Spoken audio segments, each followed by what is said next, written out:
Қазақ тілі сабағымызды бастайық. Бүгінгі сабағымыздың тақырыбы нәтиже сабақ. Мен не үйрендім? Бұл сабақтардан біз сын есім, сан есімдерді ажырата білуді үйрендік.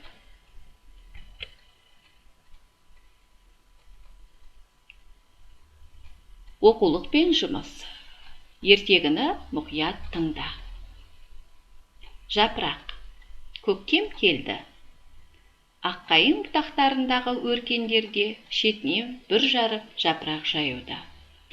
Тек кенже бүршік қана асыға қоймады. Бірақ күннен күнге жылуы күшейе түскен күн сәулесі аймалап жүріп, оны да қауызын жарып шықпасына қоймады. Бойына жылу жүгіріп, есінеген бүршік кенет жарыққа шықты. Демде жасыл жапыраққа айналды. Ол өзін қоршап тұрған табиғаттың сұлулығын көріп, қайран қалды. Табиғат қандай әдемі еді. Жапырақ жан-жағына көзі тоймай қараумен болды. Құстардың сайраған көңілді үніне құлақ түрді. Самал желмен тербеле бақытты күй кешті. Бір күні күн суыта бастады. Жауын жауғаннан кейін бойы мұздады. Жапырақтар сары, қоңыр, қызыл түске боянды. Аспанды жиі-жиі бұлт торлайтын болды. Бір күні ол аққайың анадан табиғаттың бұл өзгерісінің сырын сұрады.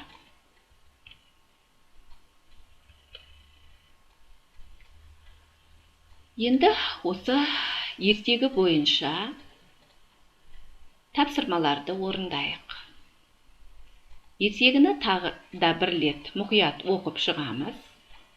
Ертегі мазмұны бойынша оқулықта берілген сұрақтарға жауап бер. Қарамен жазылған сұрау мағынасындағы сөздерге назар аудар. Ол сөздерге жауап болатын сөздер мен тірек сөздер қатарын құра. Ертегіге ат таңда, себебін айтып түсіндір.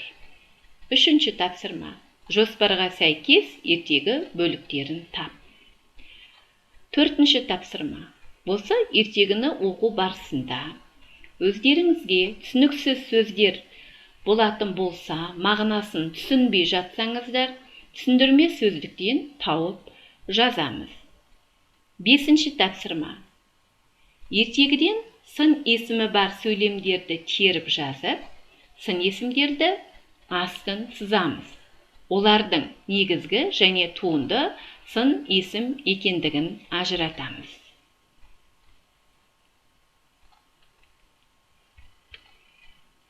Үйге тапсырма. Сын есім, сан есім ережелерін қайталау.